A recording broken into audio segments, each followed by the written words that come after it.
Hello, everybody, and welcome to our first webinar, something that we plan on holding frequently, especially when there's volatility in the market, and we feel that we want to update you on what's happening, but at least once a quarter, we're going to have a webinar and give you some information. So this is our inaugural webinar, and we appreciate you taking time out of your day to be part of it, and hopefully you won't be disappointed.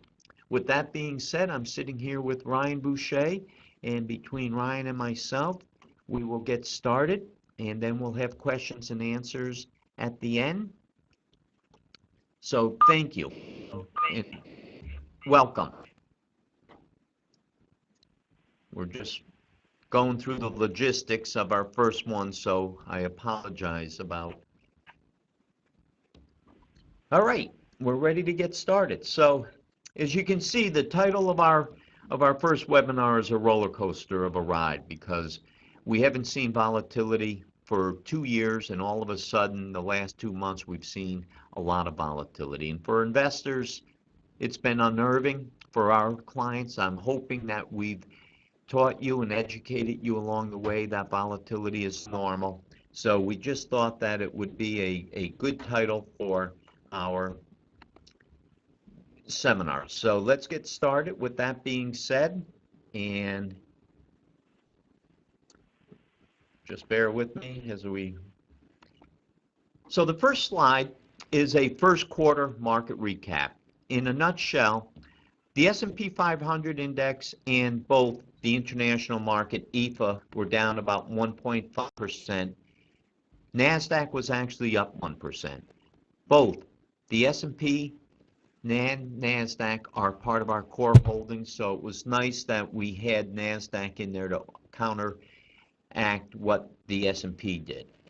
The next slide, nowhere to hide in the market. This is the first time since 2008 where both the S&P 500 index and the bond index were down for the quarter. And as you can see, whether you were invested in large cap equity, small cap equity, international or emerging markets, for the quarter and year to date, there's some mixed results.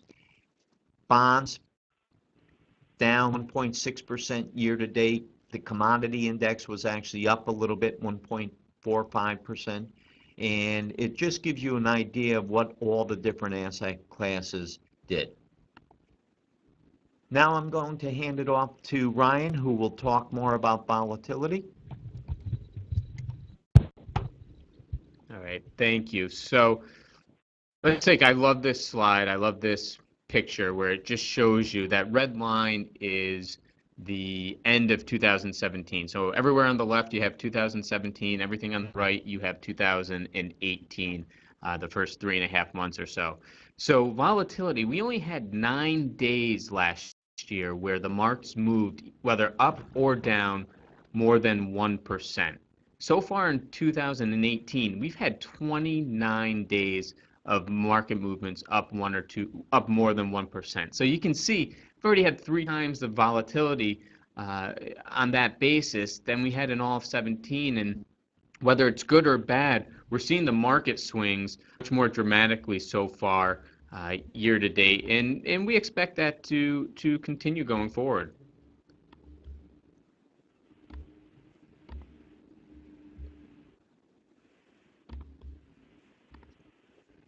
Let's talk about what we're really seeing right now. So the first month of the year was great. The last 2.5 months is really where the volatility picked up in what we've seen.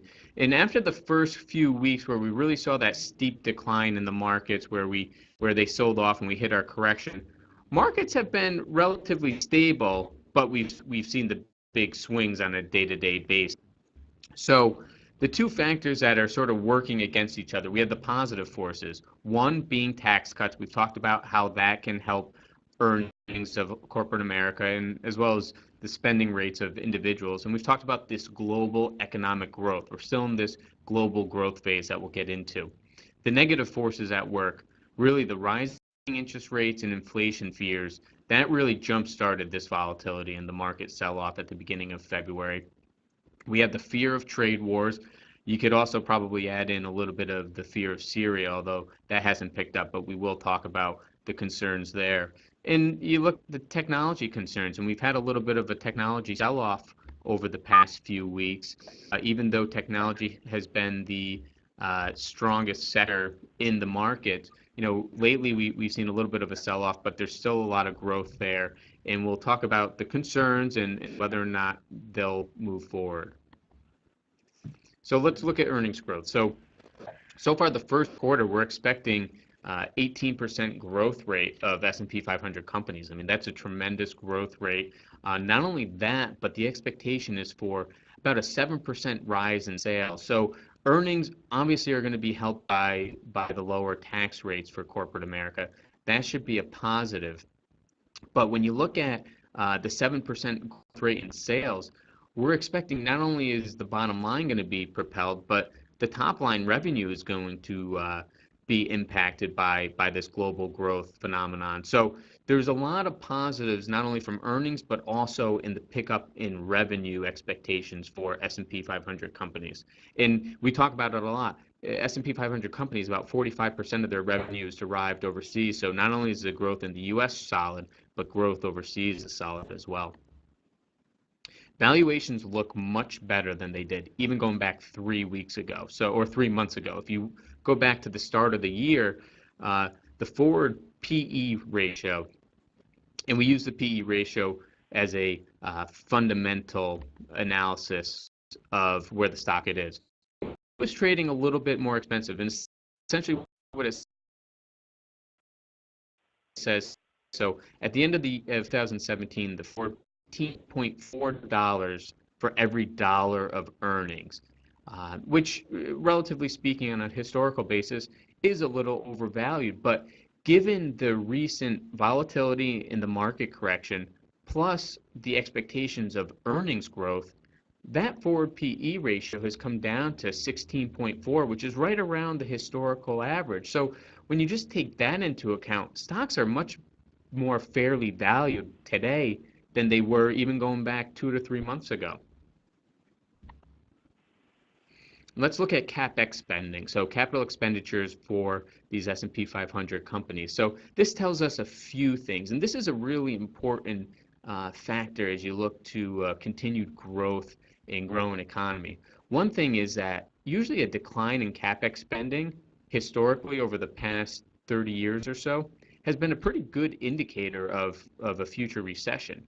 Right now, that green line is what's taking into account the Capex spending. That is up and still growing, and we're seeing really strong growth since about 2016. And one of the big fears over the especially during the Obama administration, was some of the uncertainty of taxes, and companies weren't as certain and didn't want to spend as much for these capital expenditures and investing within their own companies.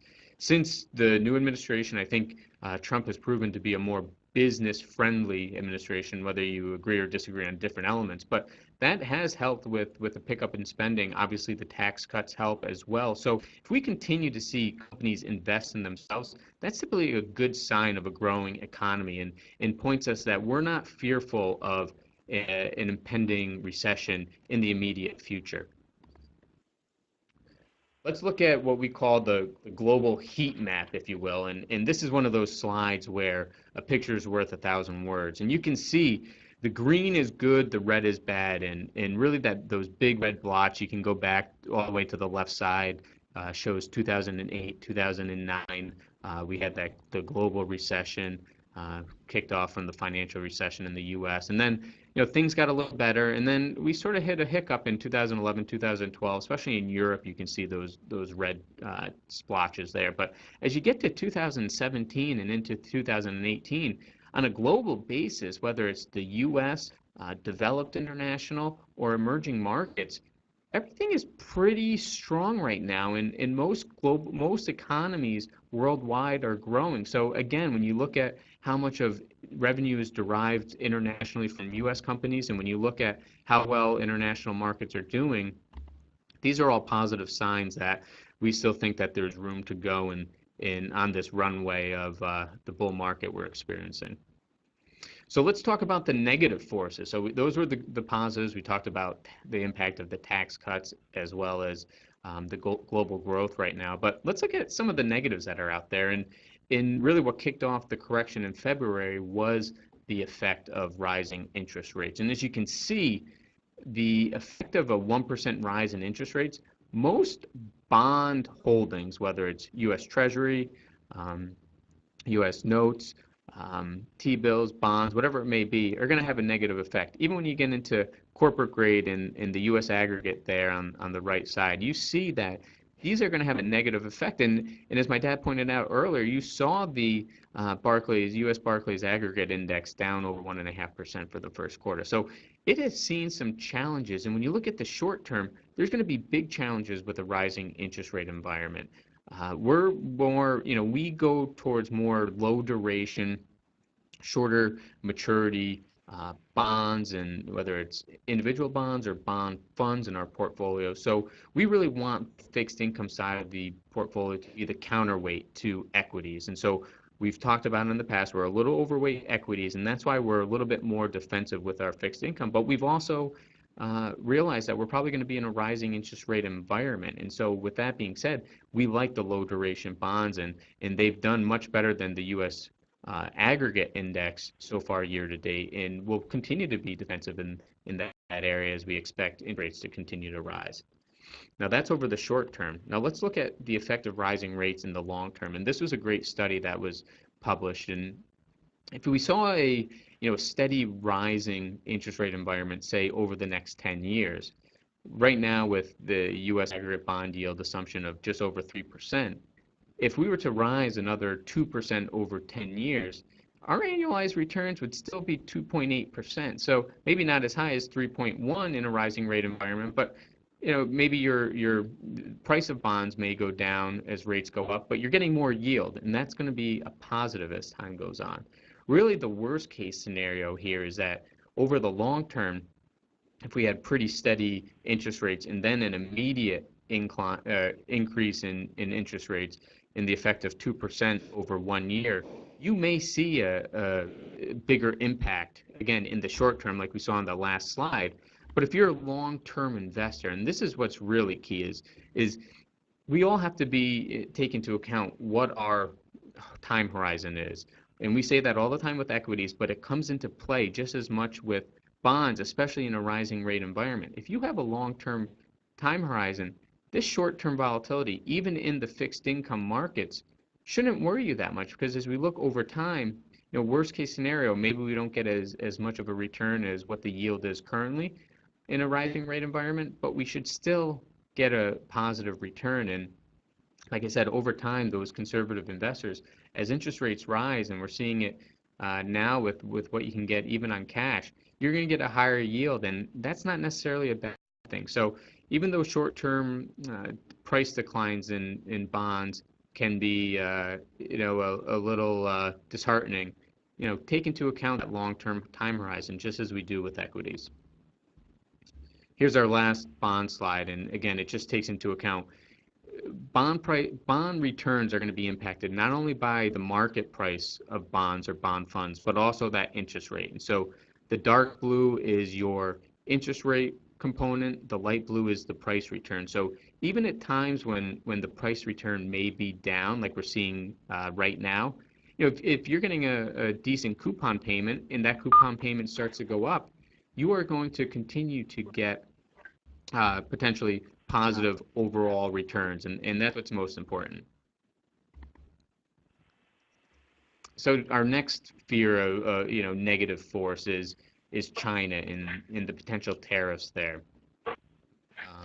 What's really important to take into account there is all these tariffs that we've heard in the news are all proposals. Nothing's set in stone right now, so that's one thing. The other thing is, as you can see with this slide, we export just under about $140 billion worth of goods to China. Our overall GDP is 20 billion, or 20 trillion, sorry, 20 trillion versus a little under 140 billion. So when you take that into account, our exports to China is less than 1% of overall GDP, less than really 0.75%. So even if we do go down this route of tariffs that are put into place, long term, it really shouldn't have a huge impact. Obviously, it's concerning when you hear news of it, but when you look at it on a full basis, it shouldn't have a big impact on overall markets and our GDP.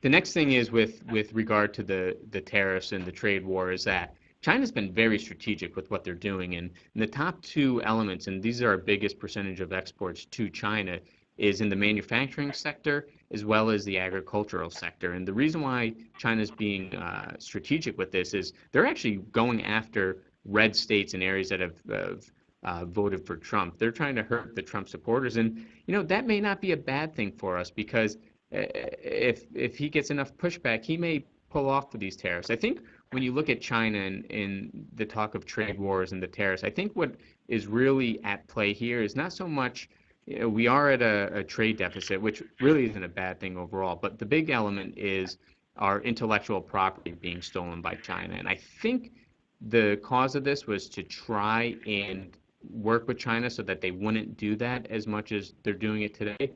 The only problem is we didn't have any allies working with us. And I think the best piece of news with regard to the Chinese tariffs was the fact that Trump was open to looking into the TPP agreement and getting back into that at the end of last week. And what that would do to us, even if they get into it in a different scope than it was already put into place, it gives us allies. And having allies is going to help us curb down what China's doing on that stealing of our intellectual property. Should we be worried about Syria? Our view is not. So there's a lot of information here, but really the big takeaway is that we've had 13 previous missile strikes, not through a real war, but over the last 25, 30 years, we've had 13 previous missile strikes. Within 5 days, the markets have been up 60% of the time with very little volatility outside of a few instances. So the major takeaway right now is Syria's, and we've seen it the last couple of days in the market. We're not too worried.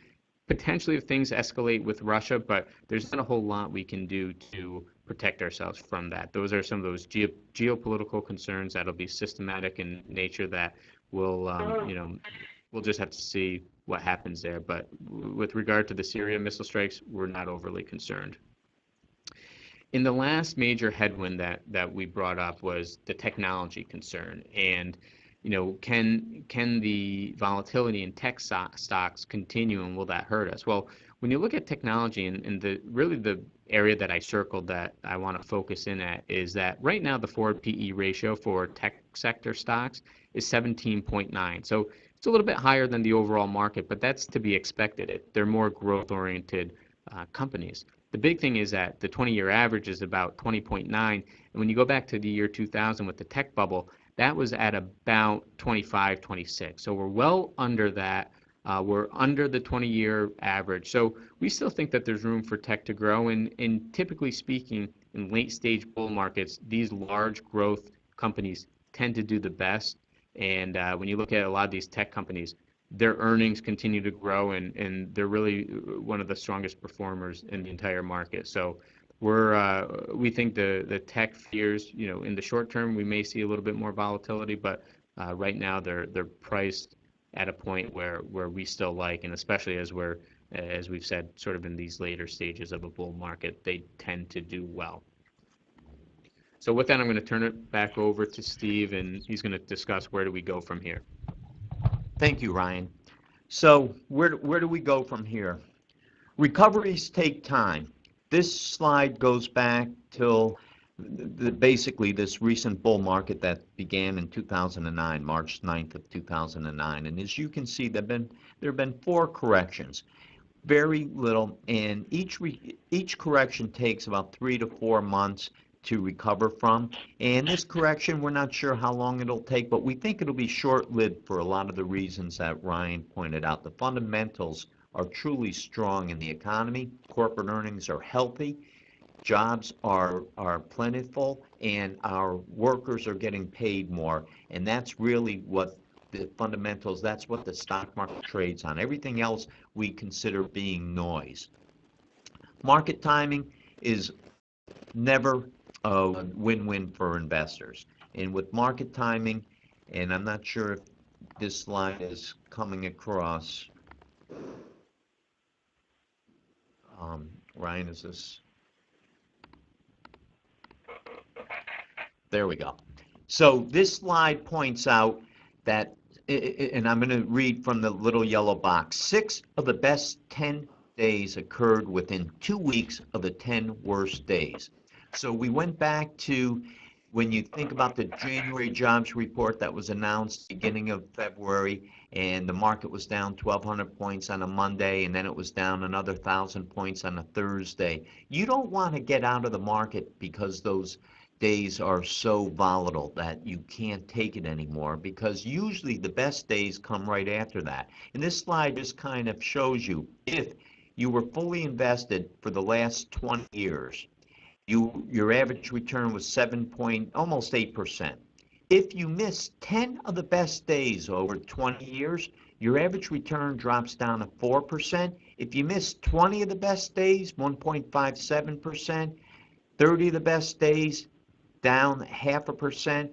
You get the picture. If you're a long-term investor, you don't want to get out of the markets because of volatility, because as I said to a prospective client this morning, I guarantee every investor that they will lose money. And when the stock market goes down and there's a correction, it comes with the territory of being invested. So don't be afraid when you see volatility. As you say it all the time, we actually use volatility to our advantage because it allows us to make investment decisions. Sometimes we get into areas that used to be too expensive. So volatility is an investor's best friend when you think long term. So short term, investors shouldn't be timing the market. And as you can see with this slide, after a one-day decline of at least 4%, you go back to when the market was down 1,200 points and 1,000 points, some of those days we saw about a 4% decline. The number sounds big, but 1,200 points with the Dow being at 26,000 is different than if the Dow was at 15,000 or 10,000. In this chart basically shows you that 2 days after, 5 days after, 10 days after, 30 days after, and 1 year after, the S&P 500 is up after those sharp down days. I'm going to finish up with our disclosure statement. I'm hoping nobody wants me to read it, but if you do, I ask you to call me right after this presentation and I'll read it personally to you. Now let's open it up to questions and answers. So we received 2 great questions that we'll go over. The first one being, please discuss the effect of conflict in Syria, the tariff threats, along with the president's personal related investigations on the market. Along with other factors, how can we be optimistic? Well, we've talked about Syria and how we've seen the last 2 or 3 days of trading that's had really little effect. With regard to China, again, and I think this is why the markets have done well over the past couple of days, is since the word that we might get back into or ignoring the TPP partnership, I think it shows you that we're trying to work with our allies internationally. This isolationism policy is not going to work in the long term. I think we need to have both work in a global economy as well as have allies globally to deal with some of the issues that we do see on a global basis, especially with China. So that has been good. When it comes to Trump's personal matters, who knows what's going to happen there? I mean, the markets have continued to shrug that off and haven't really had much concern for it. And we'll continue to see what happens. I don't know if there's anything there in the Mueller investigation with regard to Trump, but the reasons to be optimistic really go back to the economy and the fundamentals. We're in a great global growth economy right now, and fundamentals of the stock market continue to be good. And then for our second question, so this has to do with the federal deficit. So the question goes, if I keep coming back to one concern in the investment world, it's the reality of the deficit. I've heard that we are a ways from any deficit-causing event. I've heard it's a 10-year concern. I'm not sure I agree with the timelines. What are your thoughts? What would your actions be if some of all the deficits were called by the holders of the federal funds? Perhaps were this to incur wouldn't make much of a difference for anyone, as we would all be wearing cement shoes standing in a long line to take a jump. So I mean, I think you put it perfectly there. I mean, there's really nothing being done, and it's really unfortunate when you look at Washington and what they are doing there and what they're discussing. But I think, in terms of what we need to do, we need more income to the government and less spending by the government to really help the books. And those are 2 points that, for politicians is probably career suicide. So, hopefully at some point someone comes in and makes this a priority, and we really need it to be. I think, with the short term, I mean, obviously with the tax law, that's expected to increase our deficit over a 10-year period of 1.5 trillion. In the short term, I think that's going to be good for us and good for the economy. Medium term, probably a little bit more uncertainty because we are sort of getting toward. I don't know how long this bull market and growth phase of the economy will go for, but we know it's cyclical in nature, and at some point we may see a recessionary factors come into play. And if that's the case, the one fear is that the Fed starts to run out of options, and the fact that we're increasing toward deficit at a time when we're in a growing and really a strong economic standpoint is that's some concern. Usually when we see a strong economy like this, that deficit is typically shrinking because you can bring more into the government, and that's usually a good thing. But be left. We'll wait and see what happens in the long term. It's a huge concern. Social Security is supposed to dry up by the early 2030s. Within about 10 years, our federal deficit versus our GDP is going to be at about 100%. These are issues that are really concerning. Now, hopefully, if we get some more growth in the economy, those numbers will look a little bit better. But who knows what's going to happen? And I think we need to be really concerned, especially when you look at both Social Security and Medicare. If more boomers are getting older, the cost of healthcare is getting to be more and more, and that's going to be another area that is going to potentially dry up as well with Social Security. So there's, in terms of our portfolio approach, there's not a whole lot we're doing differently right now because typically these issues are slow in nature. They're not going to hit us all at once, but it's going to be a slow buildup. But I mean, the evidence is there and the writing's on the wall, and hopefully our elected officials can do something. But we'll continue to monitor it from an investment perspective. But as of right now, there's really unfortunately not a whole lot we can do aside from continuing to be diversified and continuing to work with clients as to what the best risk tolerance is for them. So as we wrap up, I just want to reiterate what Ryan's saying. We're optimistic on the stock market. We don't think that we're going into any recession, which is what we should all be fearful of, like 10 years ago. Right now, the volatility is normal. There's a lot of reasons for it between the jobs report in January that showed stronger growth than not. And then all of a sudden we jobs report which didn't show as much growth. So the Fed may not be raising interest rates too much, too soon, and this is a fear of the markets. The tension with North Korea, I think, is behind us. It looks as though President Trump and the leader of North Korea are going to be sitting down to have tea and cookies soon. So that was a big tension. The bombing of Syria on Friday night, the markets were actually up on Monday. It all goes back to the fundamentals of the economy, and the fundamentals, for all the reasons that we pointed out, are strong. So the volatility, I think, is here to stay, and I think you'll see more volatility, but that's not a bad thing. With that being said, if anybody has any questions after today's presentation, please email me or Ryan, and we'll get back to you. We would also love to hear your thoughts on how this went. This was our first webinar, so we thank you for letting us kind of work through the logistics of it, and hopefully you approve of it. I know we plan on doing more of these for different reasons. It's nice to be able to have focused topics and as I said at the beginning of the presentation, at least quarterly, we'll be doing a quarterly update. With that being said, I'd like to say thank you for taking time out of your day, and we appreciate you listening, and we look forward to you coming back for our next webinar. Have a great day.